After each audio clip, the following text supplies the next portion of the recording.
It's not easy saying no to our children in a society that seems to say yes to everything. For Family Talk, here's Dr. James Dobson. Perhaps one of the most difficult problems for today's parents to face is learning not to give our children too much.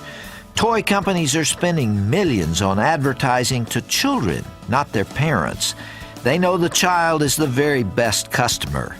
But by giving into this pressure, parents may actually deprive their children of pleasure. You see, pleasure occurs when an intense need is met. A glass of water is worth more than gold to a man who's dying of thirst. It's worthless to the person who doesn't need it.